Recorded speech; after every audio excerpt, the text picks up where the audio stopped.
Welcome here outside the LSU locker room, a victorious Tiger locker room. Gordy, Jacob, Hester, Ronnie, Rantz here with you.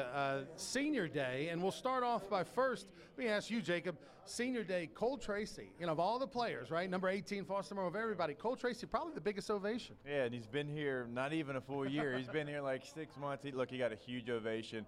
Everybody appreciates what Cole Tracy's done for this program because, look, a year ago you had a couple games where you missed some kicks. Cole Tracy comes in. He's consistent, one of the best in the country. He wins you a game against Auburn, so showing some love for the transfer. Let's talk about this senior class in general, Gordy. I mean, obviously this is a very important class to Coach O because a lot of these guys were here during not only his first two full seasons, but also the transition year. Yeah, no doubt. They were all recruited by Les Miles, and so many of them played such a big leadership role in the transition. You think about Brissett this year, Foster Morrow, and what he was able to do. John Battle's a guy, didn't play tonight, but with an injury, hopefully he'll be back next week, that has been really a rock in that secondary. They've had Delpit, they've had Adams, they've had Greedy, but Battle's been a consistent leader back there. Offensively tonight, Tigers put up 42 points on the board. Let's go to the first half where most of the action happened. This was one of those games you wanted to see out of Joe Burrow. 20 completions, over 300 yards, and a couple touchdowns. One of his best performances of the year. Yeah, look, it went back to what the offense tried to do against Georgia. That was kind of the identity of this game plan. They spread them out. They threw the ball quick. They threw the ball over the middle. Foster Morrow had a couple of big catches, and so the ball was getting out of Joe's hand extremely quick, and they were getting their backs out in two routes and not staying in protection. It was a good game plan. We talk about Foster Morrow. I mean, he went to Jesuit High School, your alma mater. On Senior Day, gets a big touchdown, but also the run game averaged 5-6 yards a carry. Well, again, I think what Jacob said is this offense, I think, lost their confidence, lost their identity, starting with the Mississippi State game for 3 games. State, Bama, Arkansas, went back to what they did against Georgia. That was spreading the football field, going tempo, making people defend the whole football field, and it opened up running lanes.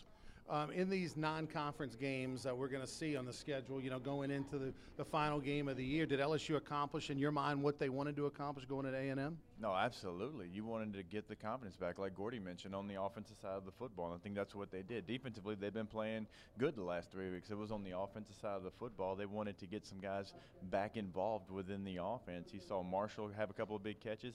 Foster Morrow having those catches, having over 70 yards receiving. That's huge going into a Texas A&M game because you're going to have to use all parts of the field. That includes the middle of the field, which they did tonight.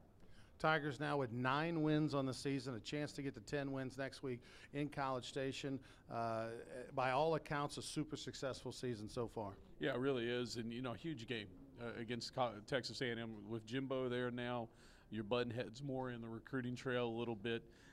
A&M, LSU has never lost to A&M since A&M has joined the SEC. So this is going to be a salty atmosphere in College Station with a chance to go to a New Year's Six bowl. A lot on the line next Saturday. The Aggies with an impressive win against UAB, a team, of course, having a very good year.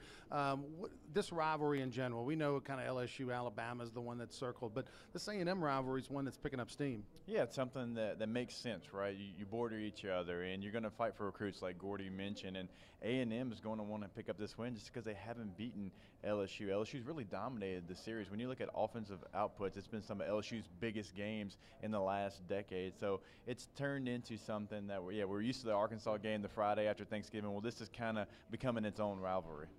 All right, Tigers take care of business, win 42-10 for Jacob, Hester, and Gordy Rush. We'll see you next week after Thanksgiving. Let's go back to the studio.